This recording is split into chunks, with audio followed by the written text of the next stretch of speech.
Okay, Sharitha, I just want to thank you for taking the time out to do this interview. I know you don't do a lot of interviews, so I appreciate you doing this for us.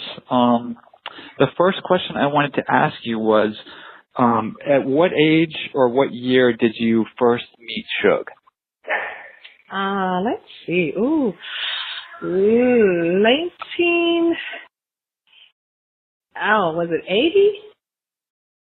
Probably about 1982, I want to say maybe. Okay. And how did you guys meet? We met at a party that his cousins were having. And what were your first impressions of Suge when you met him? What did you think? Did he approach you, or did you just kind of meet in passing between mutual friends? How I felt or what I thought about Suge upon first meeting him, he was arrogant. Real arrogant. He forced himself on me.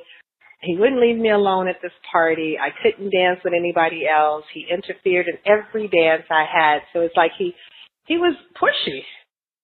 And was this in high school or college when you guys first met? High school. Okay, so tell me how the guy that's very arrogant and very pushy, how does he win you over? How do you guys start dating from there? Well, how we started dating from there is during the party, I guess nobody was allowed to use the restroom in the house. So, and we all had to go to the restroom. So they was like, we need to go. So can you please talk to him so we can get to go to the bathroom? So my friends and my cousin forced me to talk to him because we had to go to the restroom.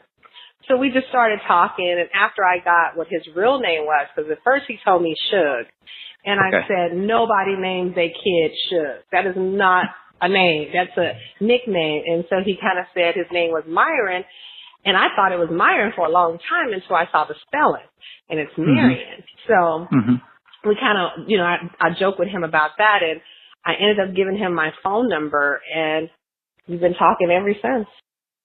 I see. And how long was it between when you guys started dating and when you guys ended up getting married? Oh, let's see. We had to go through high school. He's 3 years older than I. So that's the 3 years. And I think we got married when I turned about 21. So he must have been about 24, 23, 24, something like that. Okay. Are there any funny stories about during the courtship of Suge? Like if he saw you chatting with a guy friend and he got pissed, or what was the courtship? Let me start off telling you how bad of a proposal this was. We were in Vegas. We were in Vegas for another friend's wedding, and naturally, dealing with Suge, you're late for everything. So we were late for the wedding, and it was over by the time we got there. So we were going to leave Vegas, and he said, "Are you ready to leave?" I was like, "None of you not ready to leave. We can stay. It doesn't matter." He was like, "Okay, wait right here." I'm like, we at the airport by this time. He was like, "Well, wait right here." I'm like, "Okay." And he comes back, and this limo pulls up at the curbside, and he gets out the limo, and he was like, "Well, would you go marry me?" And we were in sweatsuits at the time. Okay. And I was like, "Are you really serious? Are you kidding?" He was like, No, can we get married?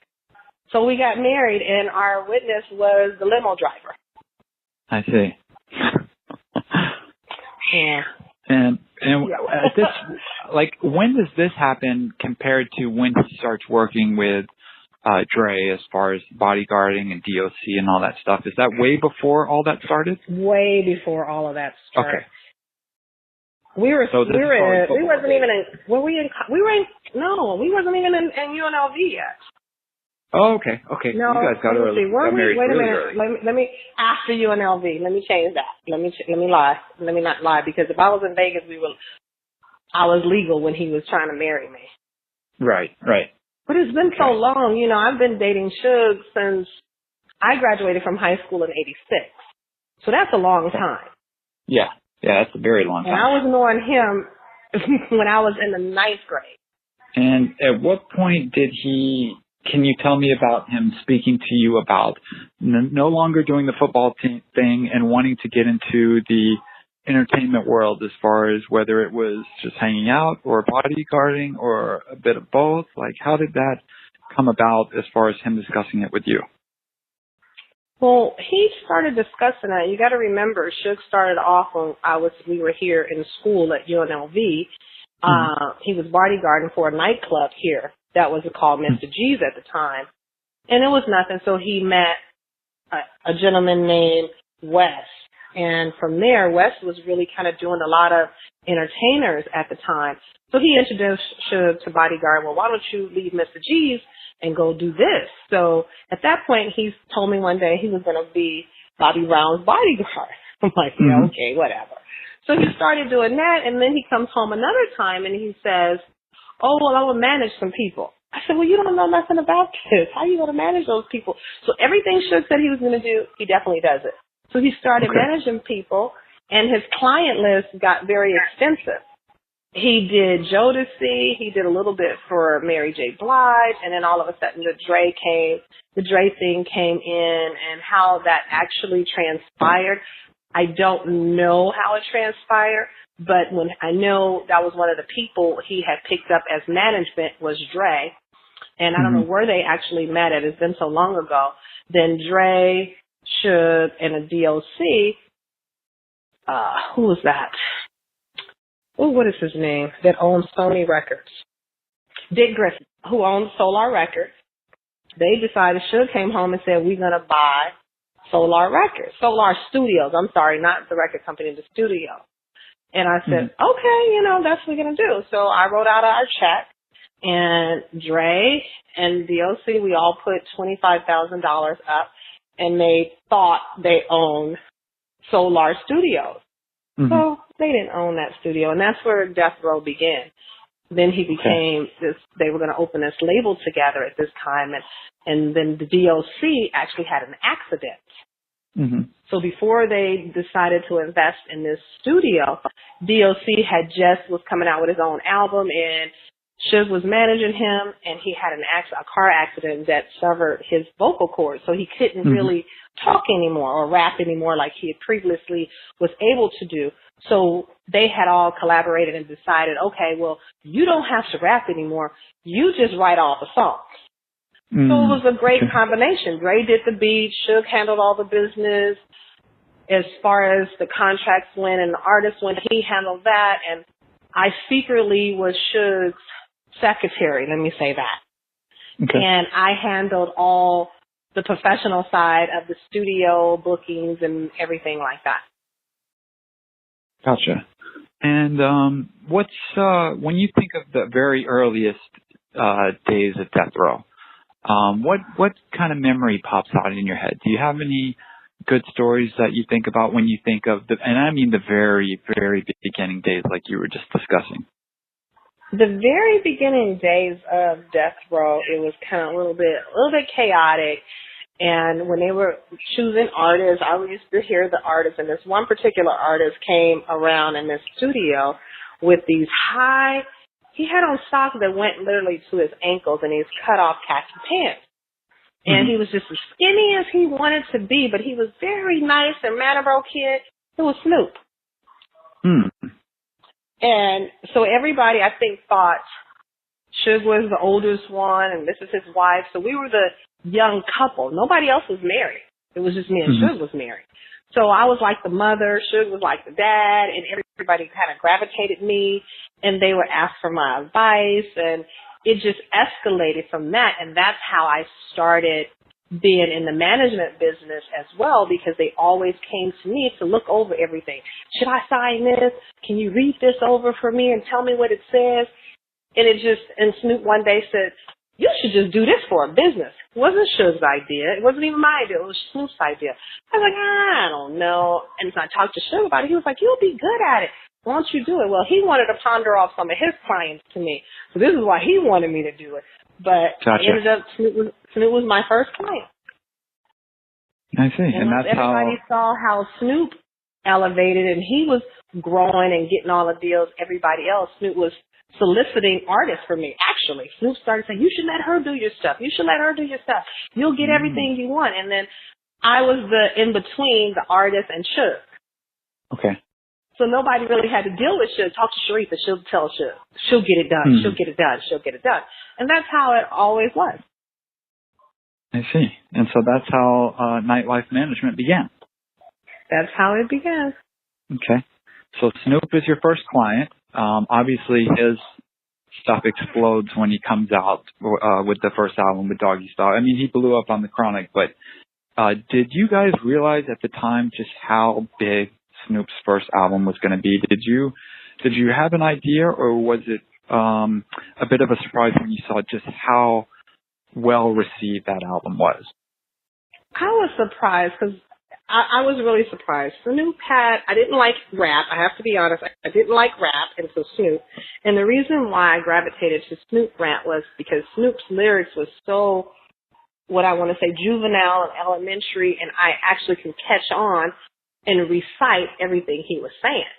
So he just had this way of having a good hook, and it was so smooth the way he presented everything, and his words flowed out of his mouth, that I was like, wow, I could get into rap over this one. And that's how it started. But I never thought it would be that big. Never thought it would be that big. Okay. And at the height of your management company, Nightlife, what were your main clientele? What were your main artists that were under you at the time? I had Snoop, of course. I had the Dog Pound. I did a little Lady of Rage. I did some Nate Dogg. I had people that wasn't on Death Row. I had Gas, which was on Warner Brothers at the time. And I had, I think it was Caution. Can't even remember that group name. They were on Ice Cube's label at the time. And then, like I said, I did some stuff I would get pondered off to do some of Suge's work, which I did Aaron Hall. I did Dre stuff.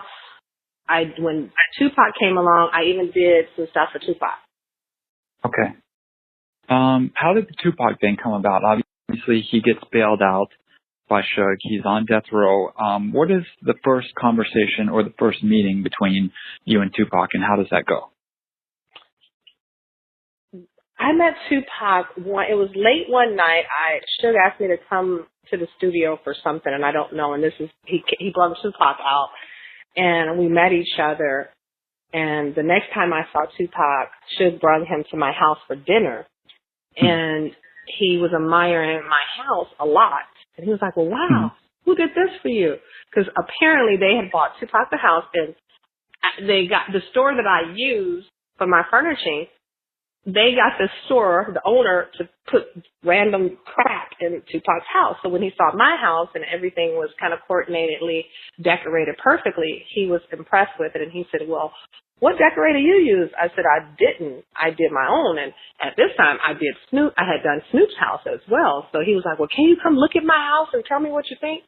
So me and Tupac started seeing each other when I come to his house and talking, and we just conversed well. Tupac is very, very business oriented. If I had to pick a client I like more to deal with, it would have been Tupac. Okay. And how was Tupac's, from your vantage point, how was Tupac's mindset when he was on death row? Would you say he was happy? Would you say he was unhappy? Because, there's obviously mixed, I know. depending on who you ask, you get different stories. And my heart hurt so bad when I heard all the mixed stories about Tupac and what he supposedly had felt about Suge. And Suge gravitates to artists very well. He clings to one artist and he molds one artist and he keeps them next to him to establish a relationship. Well, I like to talk to these people because I want to make sure, because when Suge decided that he was going to do this record company or even manage, because the conversation started off when he decided to manage. I said, "I'm down with you and I'll help you with everything, but you got to make a promise to me. You will never lie, cheat, or steal from any artist." And he says, "Oh no, I'm down." I said, "Okay, I'm just letting you know, because I'm going to check you if I find out that you're doing other than what we promised." And so I always had a conversation with each and every artist to make sure he was keeping his word. And so I had to naturally talk to Tupac. And the first thing I said, "Well, are you happy?" And Tupac was ecstatic being on death row. He says, I know he called him Simon. Everybody called him Simon. I didn't call him Simon, but everybody called Suge Simon. So he was like, yeah, I know who I'm dealing with. I know who Simon's about. And I was in prison. The only person came and talked to me was Simon, and he the only one told the truth. He was going to get me out of here. And sure enough, he got me out of here, and I owe him. I said, okay, you sure? I said, what did he promise you? He says, everything he promised me, he gave it to you. I said, when it stopped, you let me know. If it ever stopped, you let me know. Hey, I'm going to let you know, but me and Simon are cool, and I really want to take Simon to another level. And I said, well, what you want to do? And he talked to me about the movie industry. He wanted to bring Suge in on the movie industry side. And I was like, well, that would be a good, thing for you guys to do. So as far as I know, and I probably was one of the last people who talked to Tupac on a personal level about what was going on in his life and how was him and Suge's relationship. Because remind you, I was at his house practically every day to every other day doing his house. Okay. So next thing I know, they all went to Vegas. I didn't go to Vegas. Right. So they all left and they went to Vegas, and now he's gone. I wasn't even finished with his house. And when you had that last conversation with him about how he was that right before they went to Vegas, like in that same September, or was that maybe August? Okay. It was whatever. He died, September something? Yeah. So it would have been in September. It was just about finished. I had to put the little final touches, like the curtains up or the blinds up, and I had these special African mats made for him with his name on them, Tupac. And I never got to deliver them, so when they were delivered to my house, that's what I had, these mats that said Tupac. Oh, I so, see. yes, I would say I was one of the last people to talk to him. And talking to him at that time, Tupac was very happy to be on death row. He didn't allude that he was ever leaving death row. Okay, because that was going to be my main question was, obviously you being his manager, now on one end you are close with Suge, but on the other end you are I wasn't his Tupac. Wait a manager. minute, I wasn't Tupac manager, but I did some stuff for Tupac. Oh, gotcha. Okay. No, Suge was his manager, Tupac. correct? I was not Dre manager either. I did a lot of stuff for Dre. Okay. I did everything for when the people wanted concert dates and they wanted to. I was the intermediator for them doing concerts. Okay. And you set up the concert that Tupac and Caution and the Dog Pound did when they went to New Orleans and Ohio, correct?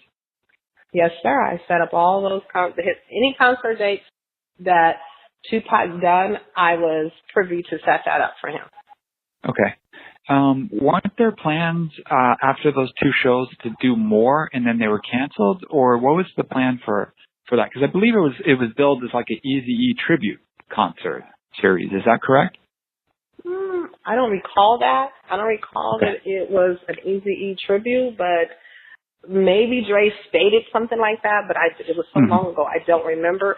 And I do believe there was more concert dates in the future because we did do some concert dates. Me, Dre, and Snoop did some concert dates after Dre left. When Dre was planning on, when Dre was planning on leaving Death Row, it was I think we went to Japan. Yeah, we went to Japan. So, yes, there was definitely future concert dates out there that we were all going to do together.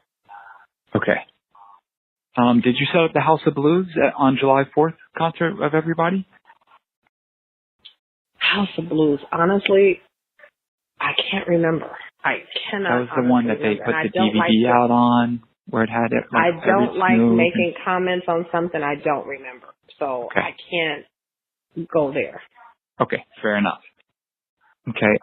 At what point during these death row days do you and Suge separate personally, but keep that professional relationship? Suge and I separated during the death row times. Definitely we were separated, but nobody knew we were separated because Suge would say, oh, I'll see you at home tonight. And I would look at him and people would think we were still married. And we had an agreement that certain things wouldn't happen. We would keep professional and we were not to let anybody know we wasn't married still. Well, we were married, but we was living separately. So very few knew we were separated. Okay. And then at what point does does the divorce actually happen? Was that way later after he went to prison? Suge and I, yes, he was in prison when we got a divorce. Our divorce was final February 25th, 1999. Now, let me ask you this. When you guys get divorced, you have the option to go after half of his publishing and to go after half of the label if you wanted to. If I wanted. But you didn't do that, correct? Nope, did not do that. I did not go after what I was entitled to, let me say that. Right. Law states we did not have a prenup. Suge didn't have nothing. Suge was a regular guy when I got married to Suge. So whatever we had, we got together as husband and wife. So I had all rights to own half of Death Row and to take it right along with me. And I didn't do that. I didn't need to do that.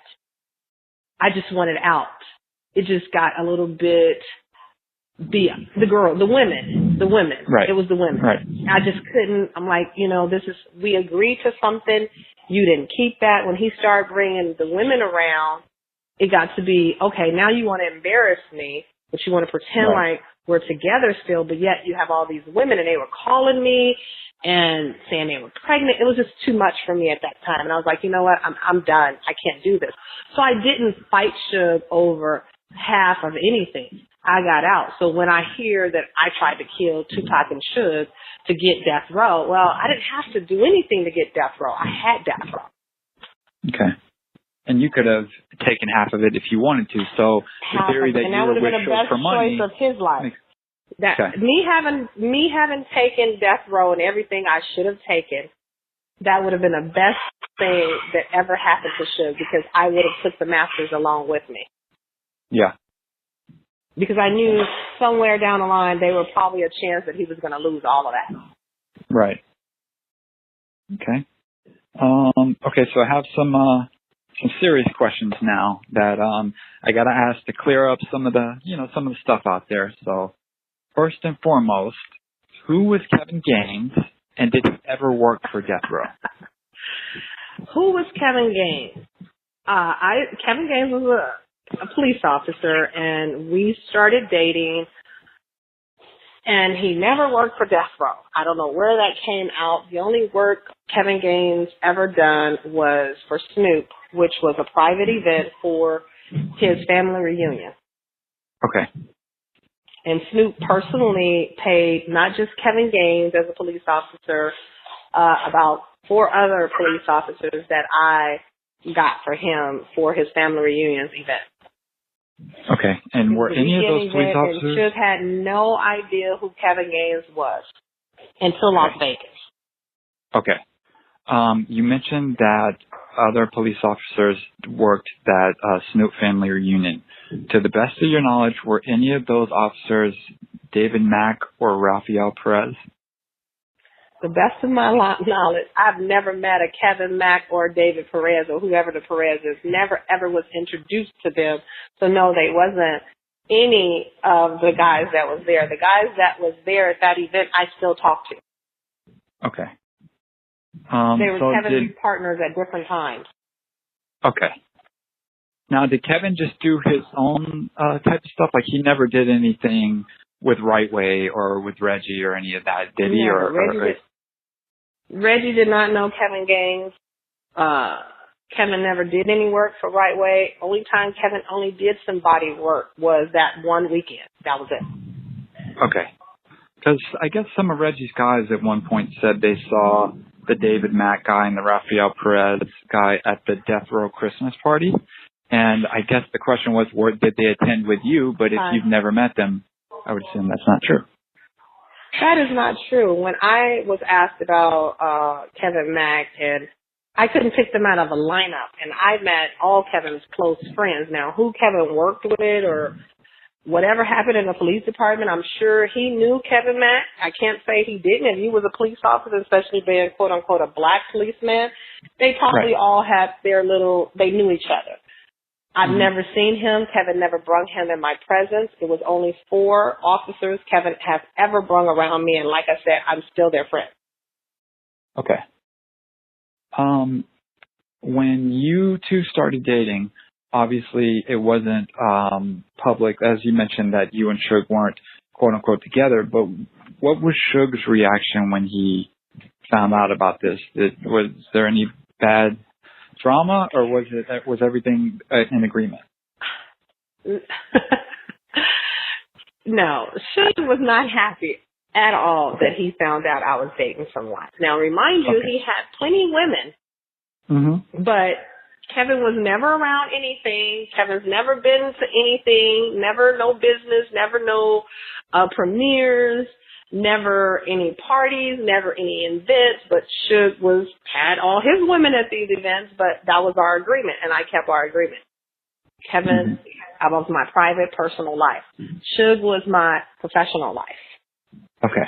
So, no, they never got introduced to each other. Suge was devastated when he found out I, quote unquote, had a boyfriend. Gotcha. How did he find out? How did Suge? I got to ask. One of our many stories. There was an event in Vegas that we all were at, not Kevin, but the Death Row family. And I had already planned for me and my family, along with Kevin, to come to Vegas. There was my uncle, there was my grandmother, there was my mother, me and Kevin. Well, they wasn't coming to Vegas until after, so I left Vegas for the event. Thought Suge was leaving from Vegas at this time, so I said, okay. So I flew back to California, drove back out to Vegas like the next day to be, this was my family planning this weekend. Well, I didn't know Suge didn't leave Vegas. If I would have known Suge didn't leave Vegas, I wouldn't have been in Vegas. Oh, no. Yeah. So we were at a hotel, and I don't really remember the hotel, but we were at a hotel, and we came out the hotel. We were standing there waiting for valet to bring the car. And here comes Suge and one of his homies. And I think I got speechless at the time because I would never I knew how Suge felt. Let me say that. I really knew how he felt. He still had feelings. I think he thought we were going to have an opportunity to be together when he stopped doing whatever he was going to do. And I had to once move on. I am human. I can't wait for you forever to grow up. I have to do something too. So the look on his face just hurt my heart because this is the first time I've ever seen him this hurt. And so he asked us for a ride. So the car comes along and we all get in the van. I'm like, okay, bye. And he said, well, can you give me a ride to such and such hotel? And I was like, oh gosh, here we go. So I ended up in the back seat. He was like, well, can you sit back here so I can talk to you? I'm like, oh goodness. So we get in the back seat. His friend sits in the doorway because we had a van, and he's back here talking, and I don't really want to say what we talked about because of course. Yeah. He was just devastated. He didn't know how to deal with it. Let me just say that. So his idea is to kidnap me. Okay. So everybody gets out of the van. I'm like, strange. So his idea that he was going to kidnap me. And I'm like, everybody gets out of the van, and I'm still in the van trying to get him to get out of the van. And he jumps into the front seat and just takes off. And everybody else is standing on the curb like, what is going on? So I finally convinced him, stop. You got to stop this.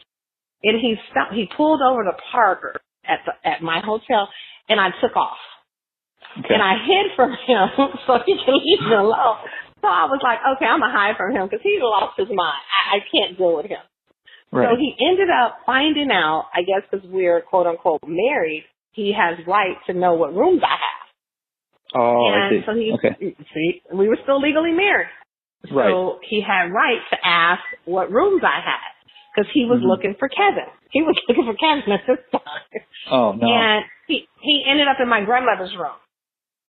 Okay. And he calls me on the phone and says, where are you? I'm in your grandmother's room. So you threatened my grandmother? And he was like, no, I'm going to get her some room service. We in here, we about to eat. So I knew what that meant. You better get over here because I ain't leaving your grandmother until you show up. So I ended up showing up. Long story short, I told everybody to go home. I said, y'all go home. I'm going to deal with Suge. So I sent everybody home because naturally Kevin had to drive everybody home. I said, I'm going to fly. So I told my mother and them, I said, please just take I told Kevin, please just take them home. Well, no, I'm sorry. That's not right. That's not the true story. I flew everybody back home. Okay. And I said, y'all just fly home. I'm going to drive home. Well, I get in the car to drive home. Suge held down a taxi. And the taxi followed me from Vegas to, I don't know if you people know, the Prim state line. And then apparently the taxi must have told him, I am not driving to California. You done lost your mind. So I see the taxi turns around and they're no longer following me. So I get home and Kevin's not there, just my mother and my daughter. No, I don't think my mother was even there at the time. Just me and my daughter's in this house, and all of a sudden she'll start banging on my door. And I'm like, why are you banging on? I know this nigga's up in here. I'm like, nobody's here but me. I'm not letting you in because you upset. So I'm not letting you in until you calm down. So Suge kicked my back door in. Okay. He kicks the back door in and he starts walking upstairs, going in and out of the bedrooms, looking for Kevin, I guess. Kevin's not there. I told you this in the beginning. So I said, now me and your daughter is up in here and I have no back door. Are you serious? There's no back door. So he took us. He says, get your stuff. And he took us and we ended up staying at the Peninsula Hotel. And he calmed down by then. And I hadn't even heard nothing about it anymore. So how crazy we didn't was even discuss Kevin? it no more. Yeah. Kevin was not crazy. If Kevin was crazy, I just mean how much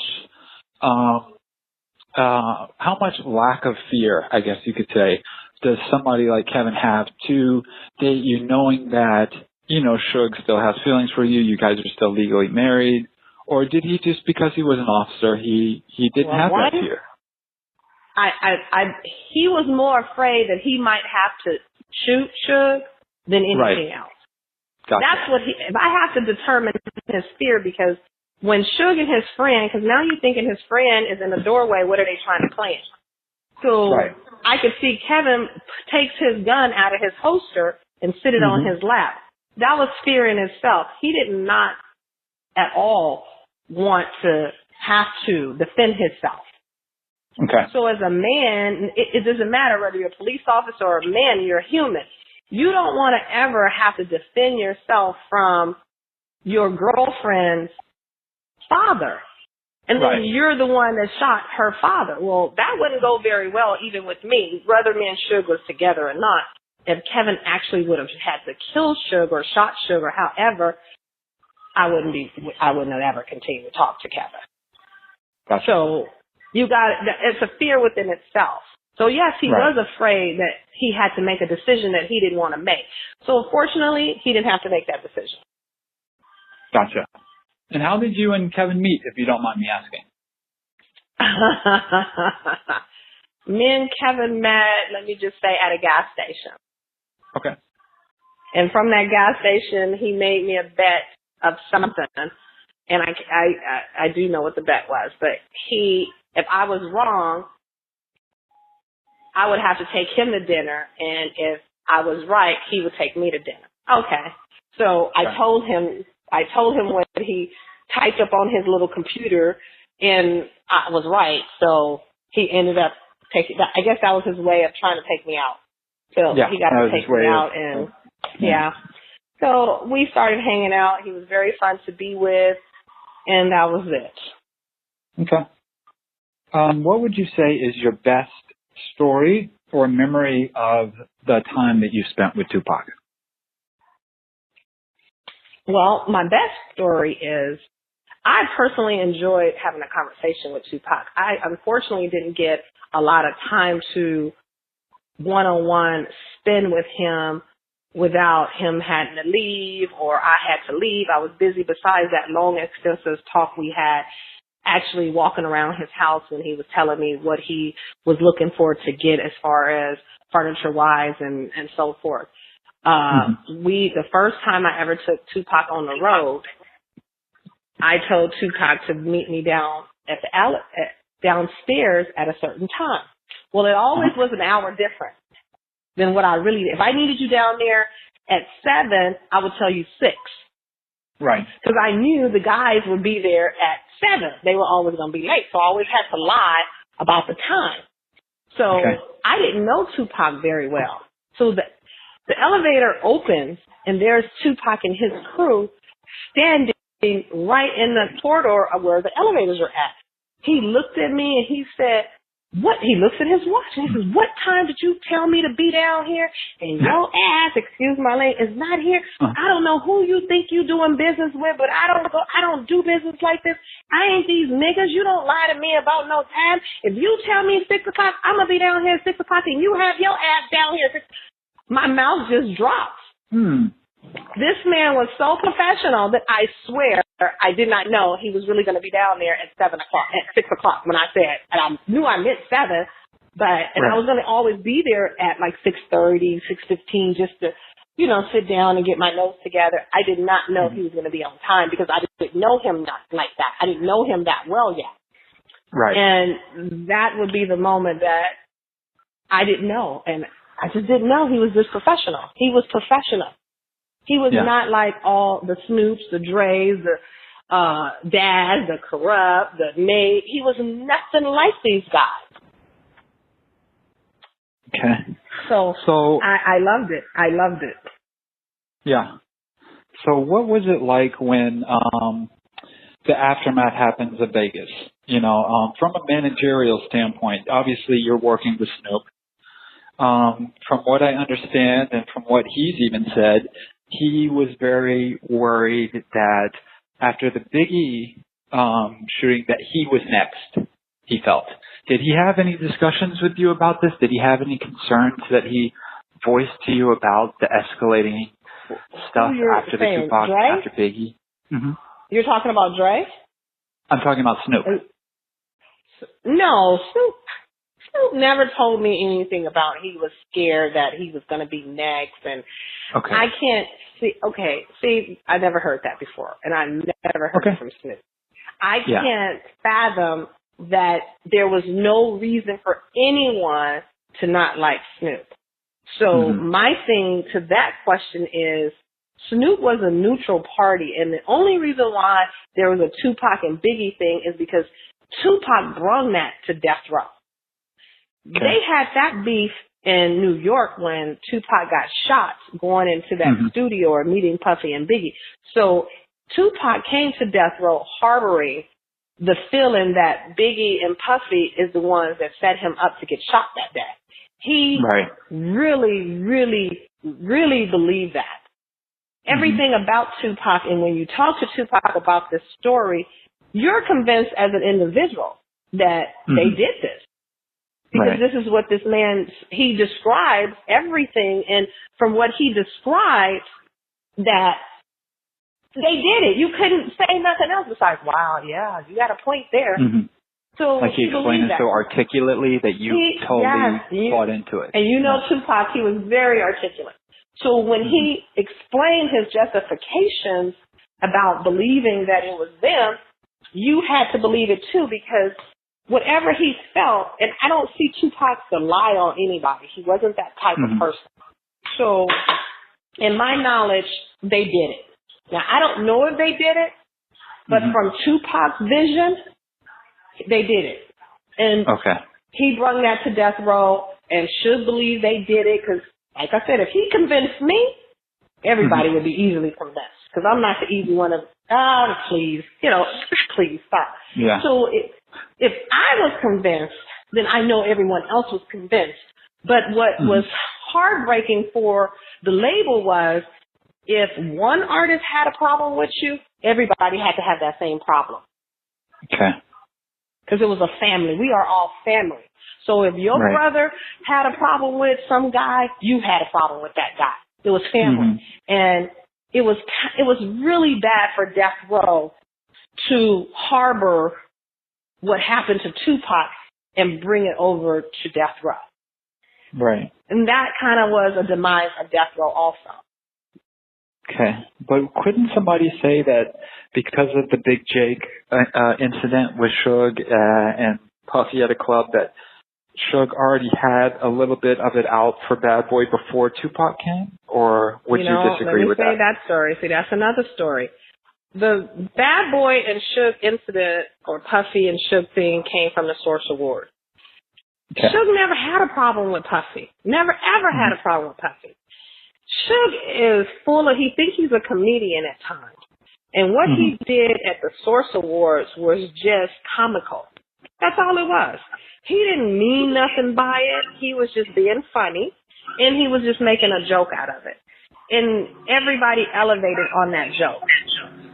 He was friends with Puffy. He didn't have no problems with Puffy. There was no problems with Puffy until Tupac. Gotcha.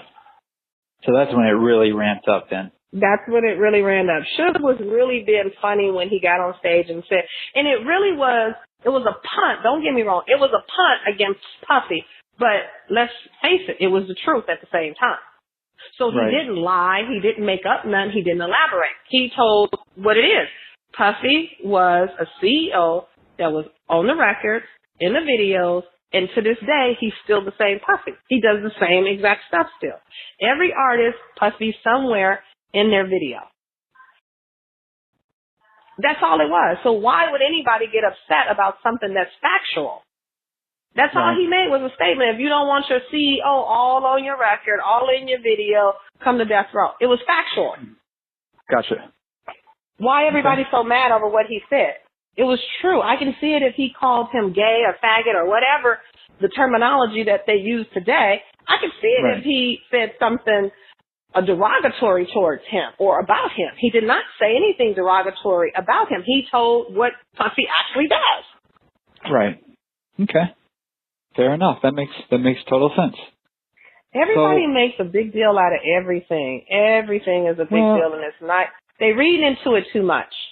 That's what I was going to say. Every little minute detail is dissected and analyzed and I can read into. I can undo it. I can undo it 100 times for you because I was there. It was not like that at all. Did it start from stuff with East Coast, West Coast? Of course it did. Well, people don't understand. Some things is sell a record, and that's what all that was. All that was is to sell records. The West Coast naturally had to be the East Coast. No different in football, no different in any sport. The West against the East. It's what it is in life. We were the West, they were the East. We wanted to outsell them. They did it, we did it, but that's all it is. It's to sell music. Gotcha. Okay. Later on in '98, Snoop leaves Death Row. I have to ask this because people have tried to throw this out as a negative thing, but I know you can probably clear it up. Snoop goes to No Limit. He's sold to No Limit. He sues to get out of his management contract with you, correct? No, that's not correct. Okay. Please let me know the real deal because that's what gets reported.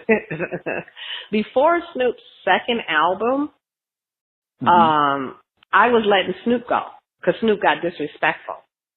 Okay. And I want to say it was his second album. Snoop got real disrespectful to me at an event.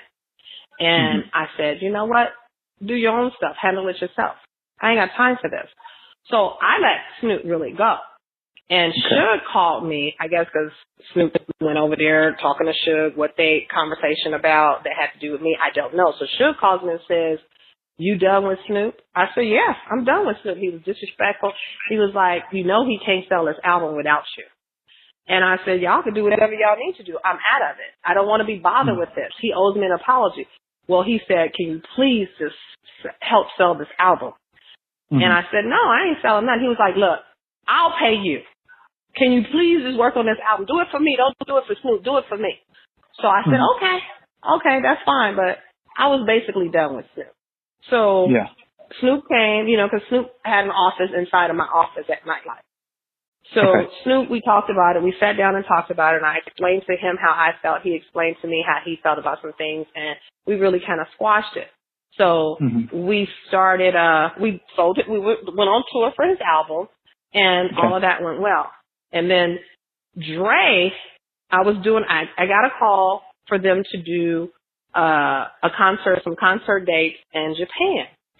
And I called Dre. No, Dre called me. I don't know who told Dre about it, but Dre called me and he was like, Sharitha, is this your stuff or Suge's stuff? And I said, well, why are you asking me that? He said, because I'm effing with Suge. I said, what? He said, if it's yours, you know, we all roll with you. We'll do anything for you. And I said, no, Dre, this is all me. He said, don't lie. Is it you? I said, yes, it's just me. He said, that nigga don't have nothing to do with it. I said, no, Dre, but tell me what's the problem. He said he was leaving Death Row. Okay. He said, I'm done. I'm only doing this for you and Snoop. And I said, okay.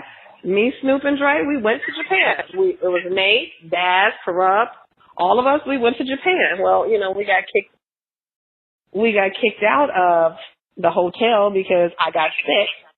And I sent them to the concert by themselves, and it was a mess. The mess came over to the hotel, and we got kicked out. Bottom line. Gotcha. Then the demise came of Death Row after Dre left. And I was told that Suge told the artist that if they continue to work with me, he would make sure that they couldn't go nowhere. Okay. So I personally did not want them to have to battle Suge, have a war between me and Suge. So I was like, they were free. They were all free. I'm not that kind of person. First of all, most of them artists never even paid me for working for them. Right. And Snoop never paid me anything he owed me. So what ended up happening is I asked to be compensated for an album. Well, everybody thought I was crazy. So I got an attorney and I sued Snoop for the back money he owed me. And Snoop knew it was personal money too that Snoop owed me. And we went to court. Snoop never took me to court. Okay. He took me out of his contract. I would never hold anybody to a contract that they wanted to be out of. Right. So I was never that kind of person. So Snoop would never have to take me to court to sue me. Me and Snoop friendship apparently ended because, well, let me see. I don't know from his mouth, but from somebody else's mouth, he told them, because they asked him, Snoop is my daughter's godfather. Why are you not talking to Sharitha? And this has been 10 years. And remind you, I live in Vegas. My son goes to Bishop Gorman High School. Well, he did. He graduated. Well, Snoop came to Vegas when my son was a junior. His son and his daughter started going to school at Bishop Gorman with my son. So we would be in games together and we would not speak to each other. So somebody asked him, what's your problem with her? He said, I don't have no problem with her. I'm still just mad at her. I'm mad at her. Why are you mad at her? Because she sued me. Okay, that's business. He said, it's not that she sued me. It's the amount she tried to get. What Snoop didn't understand is they always put an amount up there. It's not what I was looking for. That's something the attorney drew up, not me. That ain't something I agree with. However, Snoop did pay my attorney fee. Right. So you tell me. That's Snoop's problem. That's the only thing. I love Snoop like my little brother. But I'm not going to force Snoop to talk to me or be a godfather to my daughter like he should have been. Right. He squashed whatever beef him and Suge had. He got over that, and they were talking, so why are you harboring this over me when I did more for you? Let me not talk about that prison. He'll be in prison if it wasn't for me. But we ain't going to talk about that. How dare you? Okay. How dare you? Well, let me ask you this, Sharitha, because people are going to nitpick this, so I just want to get clarity on it. When Dre, Snoop, Nate Dogg, so-and-so, when they go and do that tour in Japan, Dre is still with Death Row, correct, at that time? Yeah. Okay, so he leaves Death Row in March of 96. Snoop's The Dogfather album comes out in November of 96. So I just want to get clarity that the Japan tour wasn't to promote the Dogfather album so much as it was just to promote the label, or what was the... No, it was to promote, they're behind. We did that to really, they just wanted It was a chronic something, I don't know. So, you know, the listeners or however are asking me to remember something years ago. Yeah. It had nothing to do with personally promoting Snoop's album. I was done with Snoop after that particular incident. So they called me back to promote Snoop's album after that. So those two events had nothing to do with each other. Okay, I understand. Just the way it was explained, I didn't want anyone to get confused. Snoop and I was done before the album that you're speaking of. His last album on Death Row came out. I was not going to be a part of that album. I had not tried to sue Snoop before that album or any of that. Like I said, we were at he had a radio event in another state, and I told the guy who called me and asked, can Snoop come? I said no. Well, somebody told me to turn on the radio, and Snoop was on the radio with the guy I just told no to. Ooh, damn. So Snoop left, exactly, thank you. Snoop left the hotel. The guy got Snoop's number and called Snoop personally. Snoop snuck away. He didn't tell me, Sharitha, I really want to do this. He didn't even break it down to me. I'm friends with this guy. I've been knowing him. I really want to do this. I told the guy no because we had other things booked.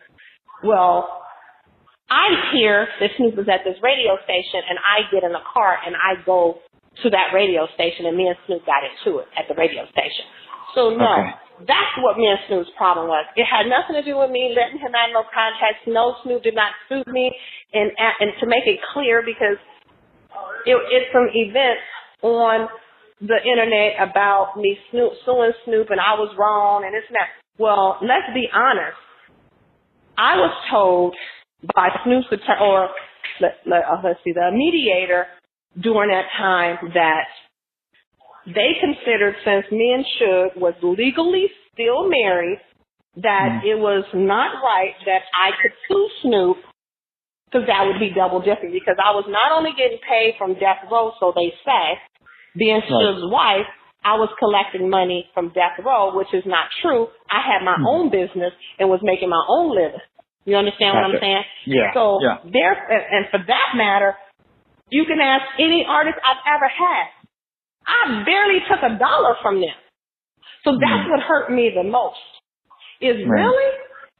You guys, I didn't make no money off of you guys. I did this of my own free will and my time. Only thing I even collected money on was privately that didn't have nothing to do with Death Row. I didn't get a penny off of any of the artists I had albums. Not my 20%, I'll tell you that. I didn't ever get that. My 20% came from a concert.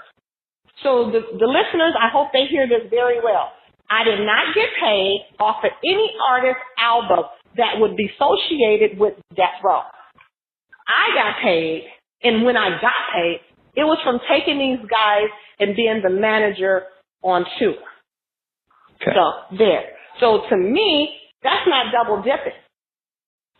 Double dipping would have been if they would have paid me, if I would have gotten my royalty check from being their manager from their album, being I own Death Row too. That didn't happen. I only got paid from concert stuff that I worked my ass off for. Gotcha. So there. Now you got that. Is that clarified enough? That to me is as clear as it can be. So I appreciate that. Lady Enraged, can you give us an update on how she's doing? I hear she's not doing so well. Is there any information you can give us about Rage so fans of hers can keep them in her prayers and whatnot? I have no idea. I don't talk to Rage personally anymore, but how I found out something's wrong with her, I am friends with Yo-Yo on Facebook. Yo-Yo and I went to the same high school. She's my underclassman. So I know Yo-Yo from high school, put it that way. So we are friends on Facebook, and she posted that Rage was she posted a picture of Rage in the hospital gown, and she was in the hospital with Rage. I didn't reach out to call Rage personally to see what was wrong. I did, and I guess 100 other people might have done it too. Ask Yo-Yo what happened. I never got a response from Yo-Yo about what was going on with Rage. I'm not an internet person. I don't seek out gossip on the internet. because I don't like to be gossiped about. So Okay. I could have called Rage. I got Rage's number, and I really feel bad now that you bring that up. I didn't call to see what was wrong. Okay. And so when I finish talking to you, I will call Rage. There we go. There we go. And wish her the best for us if she is in tough times right now. But hopefully she's doing better. But what's the dynamic of you and Michel'le, being that Suge was with her? I don't know how accurate this is, but the public perception was he put her in charge of the company when he was locked up. How was the relationship between you and Michel'le? Originally, what I know, me and Michel'le were friends. Mm-hmm. Our kids were friends. We hung out together. We were friends. Okay. We hung out with Dre and Michelle. This whole thing, we were all friends together. Dre, to me, I don't know how Dre felt, and Dre might say something different now that he hates Suge. Dre and Suge became best friends. Did me and Michelle become best friends? No, but we became friends, personal friends. And I found out from someone that they thought that they were dating. She ain't dating. This is my friend. Yeah. My friend is dating my husband. Right. And she would do you like that. She was Dre's girl, so this can't possibly be. Well, yes, it was. It came to foreseen. And then I heard she was going around saying Suge's wife. Well, didn't I tell you when I got a divorce? 99. 99. When did they get married? 97? I would have to pull up their marriage certificate. 97, I believe. I don't know what month, what year. It's 97 if I'm not mistaken. Well, come on, listeners. That couldn't be legal. Do the math. That could not be legal. And secondly, it could not be legal. You married Suge in Norwalk Justice Court while Suge was in prison. Mm-hmm. How did you do that? Yeah. How did Suge walk into Norwalk Court with you while he was in prison? So who did you marry? Oh, I'm sorry. He married his brother-in-law. Oh, he married Suge's brother-in-law. That's who she married. This is why there's no divorce or nothing on record, because Suge told me, I can't divorce somebody I never married. I see. And for her to get on national TV with saying you're a 40-year-old woman saying that you didn't know you couldn't get married over a phone, or he showed you some divorce papers. Come on now, you 40 years old. Are you just slow? Because my 2-year-old know you can't get married. Well, I'm going to change that. My 10-year-old know better than that. Right. A 2-year-old might think you can get married with what is those popsicle rings? Mm-hmm. You know, as a 40, 30, whatever age she was at the time, that you knew you could not get married to anyone over the phone. Secondly, you signed papers, your signature is on your marriage certificate that you went to Norwalk to get married in person. But you had those sealed, because you can have a private seal that you're married. You had that seal because you wasn't legally married. They did that for conjugal visits. Gotcha. So the only way he could get conjugal visits was to say he was married, because he damn sure wasn't getting conjugal visits from me. Right. And when I visited him in prison, Reggie made a big stink out of saying, don't say you was his wife or you his wife or anything. Mm-hmm. So I have no respect for her. She needs to go tell her daughter, or if that's her Suge's kid or not, I don't know and I don't really care. Tell them the truth. You know what you did. Don't get on national TV lying about stuff, making yourself look stupid as a woman. You know you can't. Don't you know you can't get married over the phone? You definitely can't get married. You surely are not married to somebody that's in prison and you standing side by side with somebody else using his name. So she needs to go divorce somebody else, because it sure wasn't Suge, and you cannot find no divorce record. Because I talked to Suge about that, and he says, well, that would be me admitting I'm married to her, and I'm not married to her, so why do I need to divorce someone I'm not married to? Gotcha. So she wasn't running death row. She had his signature stamp and had control of stamping a check so nobody would, quote unquote, steal. Gotcha. She had no clue how to run her own life. How you going to run a business? She's a drug addict. You can't run nothing. So, yeah, so the drama continues. I'm very upset. Oh, okay. yeah. Oh, yeah. I have no respect for that kind of woman. None at all. I'm really, really disappointed in her. Yeah. All for money. And she only was with Suge for money. Because I talked to Suge about their relationship. Why are you with her? What are you with her for? I said, watch, when you broke, she going to leave you. What happened? He filed bankruptcy. Yeah. She left. Yeah. So, yeah. Okay. So that covers Michel'le. Nothing else? That covers Michel'le. Anyone else you want to cover while I'm on the road right now? Because that's my hot spot. I'm sorry to get you in a bad mood and get you heated like that.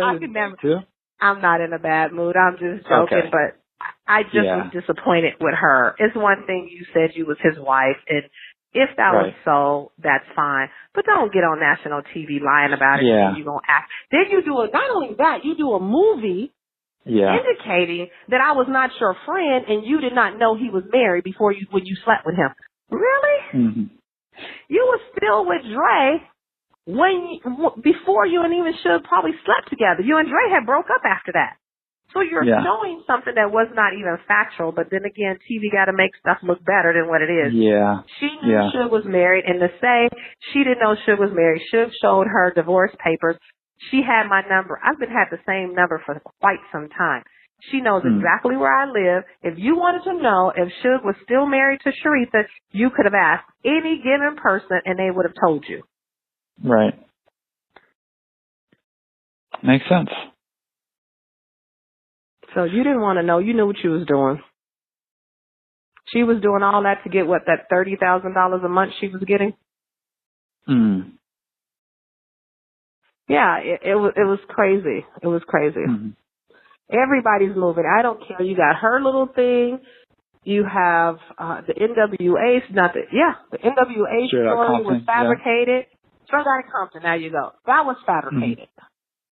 And I'm looking at everybody, and I'm really disappointed in them because nobody has made a movie that had the truth in it yet. Not even the 2Pac movie. Yeah. This is not what happened. And every single person made Suge out of the villain. If Suge was so much of a villain, how did Dre become this successful? How did Snoop become this successful? How did Michel'le, let me not talk about Michel'le because she couldn't sell an album without Dre if somebody slapped her with it. So she would never sell out an album without Dre helping her. She sold on Death Row 12,000 copies of her album that was dropped on Death Row. 12,000. Dre had nothing to do with that album. But according to her movie, it never came out. Remember, in the movie, she keeps out, Suge when he gets out of jail. Look it up. I'm jury coming out. Came out in 98. She sold 12,000 copies, and I can't even tell you they was in the United States.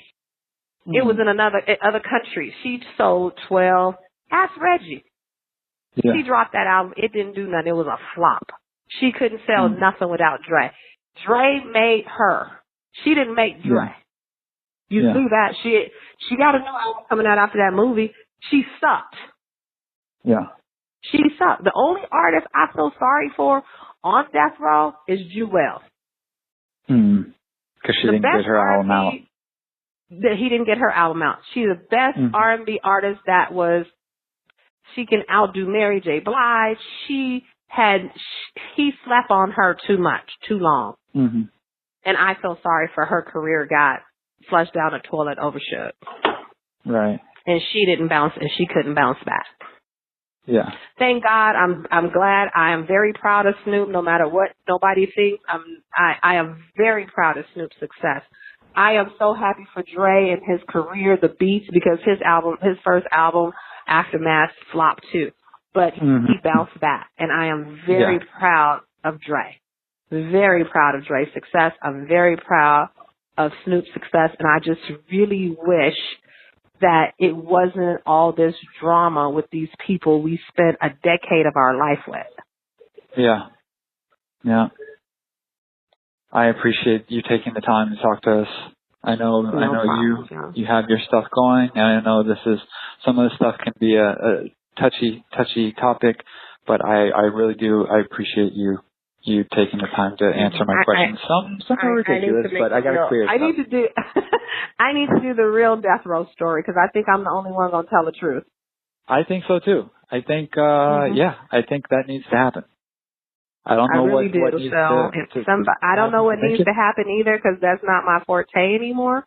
But things are different in this industry than when I was in this industry. So if anybody's listening to this, let me know. I'm willing to do that. A real truth about death row.